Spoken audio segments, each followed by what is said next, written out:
자, 오늘 하나님 말씀은 베드로후서 2장 말씀을 우리가 함께 오늘 말씀에는 전반부에는 거짓 선지자와 심판에 관련된 말씀이 쭉 11절까지 이어져 있습니다. 12절부터는 거짓 교사의 불법성에 대해서 이야기하고 있고요. 16절까지 그렇게 되어 있습니다. 17절부터 이제 마지막 말씀까지는 거짓 교사의 거짓 가르침에 대하여서 이렇게 쭉 얘기하고 있는 것 같아요. 자, 우선 오늘 1절 말씀을 우리가 다시 한번 봅시다. 1절 말씀. 그러나 민간에 또한 거짓 선지자들이 일어났음나니 이와 같이 너희 중에도 거짓 선생들이 있으리라. 쟤는 멸망케 할 이단을 가만히 끌어들여 자기들의 사신주를 부인하고 임박한 멸망을 스스로 취하는 자들이라. 이렇게 되어 있습니다. 그러니까 민간에 거짓 선지자들이 일어났음나니 이렇게 이야기합니다. 벌써 거짓 선지자들이 있었고 있다라고 이제 말씀을 하는 것이요. 그리고 좀 더 분명하게 이어서 하는 말씀이 너희 중에도 거짓 선생들이 있으리라 이렇게 이야기합니다. 그러니까 이 세상에는 이미 거짓 선생, 그러니까 잘못된 리더들이 많은 무리를 이끌고 있었고 또 지금도 있다라고 이제 봐야 되겠죠. 비단 이건 뭐 종교적으로 봐도 그렇고 또 세상적으로 봐도 그렇습니다. 언제나 그렇습니다. 인류사에는 늘 그래왔던 것 같습니다. 참 훌륭한 리더가 있었는가 하면은 또 형편없는 리더들이 있었죠. 많은 사람들을 죽음에 이끌게 하는 리더가 있었는가 하면은 많은 사람들을 죽음에서 구원케 하는 리더도 있었습니다. 뭐 그 리더라 하면 뭐 왕이나 대통령, 뭐 장군, 뭐 그런 경우도 있겠고, 또 세상에 진리와 관련해서 많은 학문적인 어떤 리더들도 있겠죠. 우리가 교회로 봤을 때에는 사실 지금도 뭐 저는 개인적으로 그렇게 바라보고 있습니다만은 뭐 정통 교단이라 해서 하나님 말씀을 제대로 올바르게 전하고 있는가 한 뭐 의문을 가지게 되고요. 또 이단이라 하는 곳은 또 두말할 필요도 없는 것 같고요. 그래서 소속 교단이 어디냐가 그렇게 중요한 것 같지가 않습니다. 또 그 교회, 자기가 몸담고 있는 교회의 어떤 역사성, 또 정통을 또 이야기하면서 자기들은 하나님 말씀을 제대로 가르치고 배우고 또 실천하고 있다. 그렇게 주장한다면 그것을 또 액면 그대로 받아들이기도 또 힘듭니다. 워낙이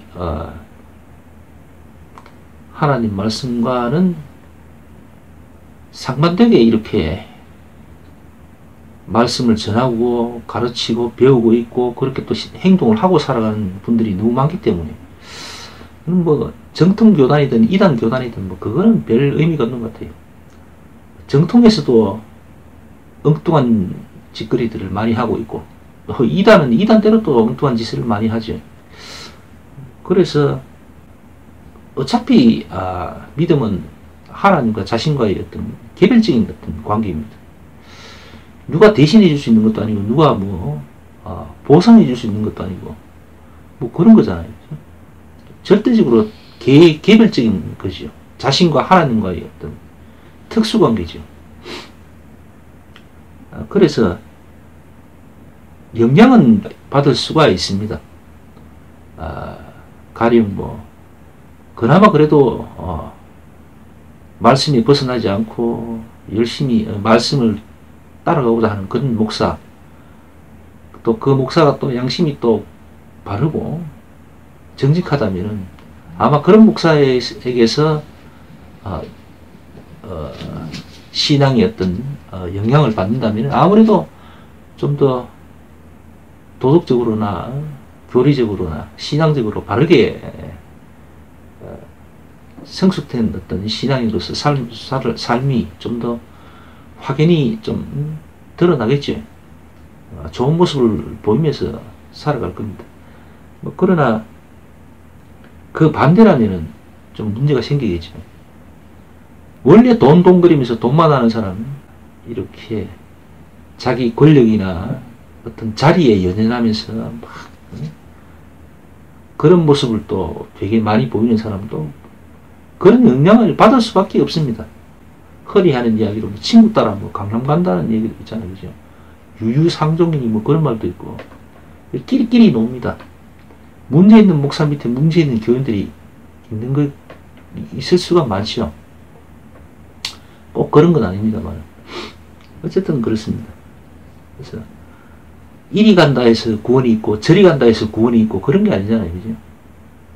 내가 어디에 있든 나와 하나님 관계가 바르게 정립되고 바르게 이렇게 규정된다면은 뭐 문제 없을 겁니다. 하나님은 어디에도 계신 분이기 때문에 그런 것 같아요. 어쨌든 이제 헌법재판소에서 이제 곧 대통령 탄핵에 관련돼서 이제 심판을 곧 할 것 같습니다. 이번 주가 아마 고비일 것 같은데 오늘 아침부터 TV 그와 관련해서 토론도 하는 걸 봤습니다. 탄핵 뭐 반대하는 쪽에서 나온 사람들, 그러니까 태극기 쪽에서는 뭐 그동안 있었던 모든 증거들과 정인들 뭐 이런 걸 싹 다 부정하더라고요. 아예 부정해버리고 심지어 그 검찰 기관뿐만 아니라 헌법재판소까지 하여튼 모든 걸 다 부정해버립니다. 처음부터 끝까지. 그러니까 이제 너무 확연하게 이제 뭐 증거, 정인, 뭐 정언 이런 것들이 많이 쏟아져 나와 있으니까 뭐는 잘 됐고 뭐는 인정하고 뭐는 부정하고 뭐 이래 가지고는 안 되잖아요. 그러니까 아예 처음부터 끝까지 다 그냥 엘롱이다 이렇게 이제 나가는 거죠. 쉽게 말해서 이제 북한 애들하고 비슷하게 이제 나가는 겁니다.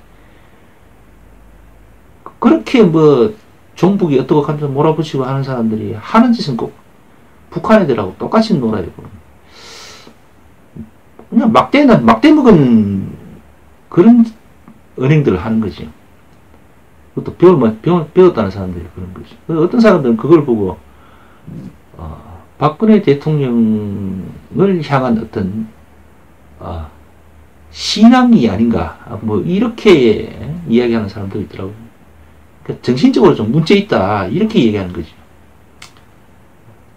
뭐 제가 봐도 너무 심하게 막 나가는 그런 경우들이죠.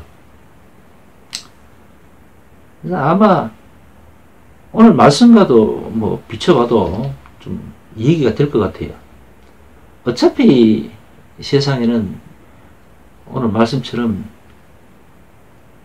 거짓 선생, 거짓 선지자들이 있을 겁니다.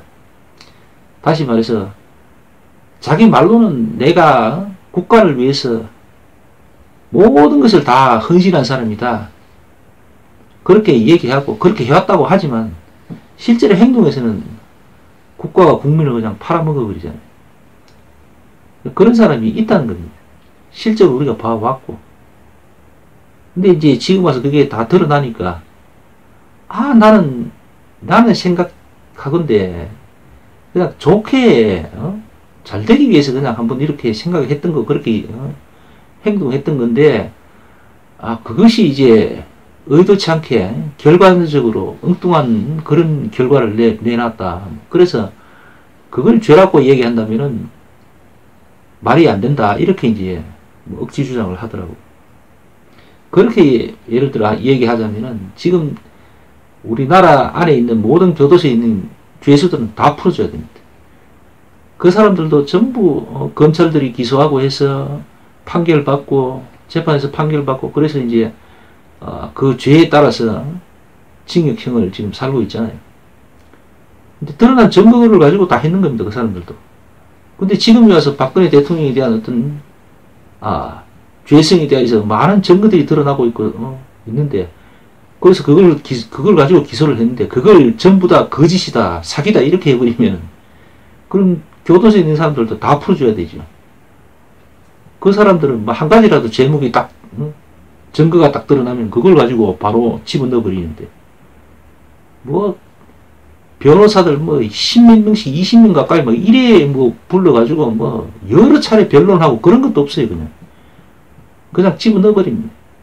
시간 관계상 빨리 해결하겠습니다 하고 그냥 바로 판결 내려버립니다. 때문에 요번에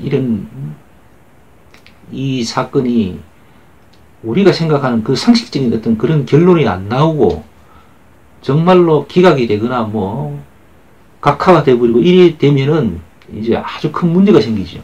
어떤 문제가 생기는가 하면은 이것이 뭐 겉으로 대단히 뭐 엄청난 어떤 사건 후에 일들이 뭐 일어나지 않더라도 이 상황을 봐왔고 거기에 따라서 어떤 생각을 했던 사람들이 생각할 만한 그런 연령층에 있는 모든 사람들의 머릿속에 죄가 아닐 수도 있고 하는 그런 혼란이 아마 생길 겁니다. 그러니까 가치관이랄까 이 혼돈이 일어날 겁니다.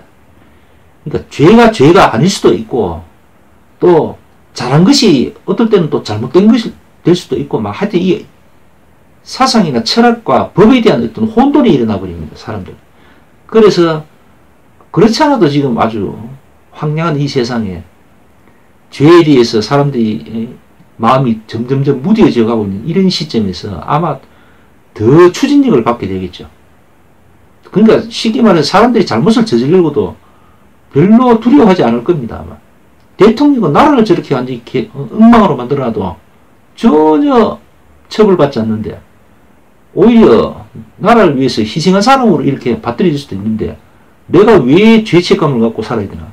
이런 식이 되어버리잖아요.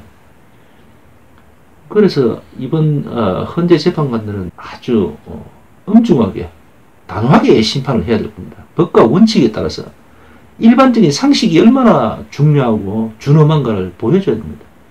만약 그게 안 되면은 대한민국의 앞날은 참담하게 되죠. 무법천지가 될 가능성이 많습니다. 그러니까 뭐 사법기관이 아주 전혀 없어져 버리고 이상한 쪽으로 뭐 당장 드러날 것은 아니지만은 사법기관이 버젓이 있음에도 불구하고 그게 있으나 마나한 그런 상황이 될 수도 있는 거죠. 그러니까 한마디로 검찰이나 경찰이나 법원은 바보들이 모여있는 그런 곳이 되어버린 겁니다. 아무도 국민들은 법에 대해서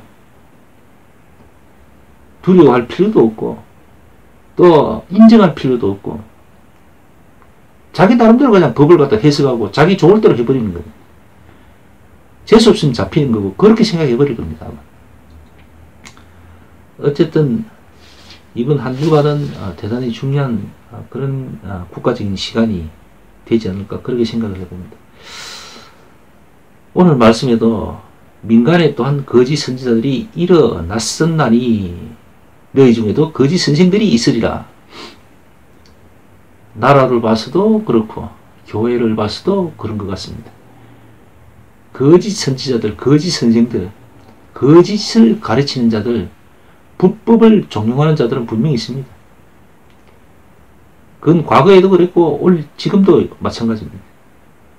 그래서 우리에게는 정말 하나님의 은혜가 필요합니다. 믿음은 처음도 은혜요, 시작도 은혜고 끝도 은혜입니다. 은혜로 시작해서 은혜로 끝나는 겁니다. 죄 아무리 발버둥 쳐도 하나님의 은혜가 없으면 그건 허무한 거지. 물거품이 될 수가 많습니다. 물거품이 되는 수가 많은 게 아니라 물거품이 되어버립니다.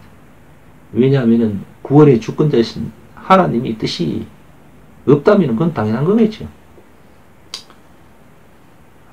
어쨌든 우리에게 말이죠. 그런 하나님의 은혜가 절실히 필요한 것은 바로 이러한 때문에 그런 것 같습니다.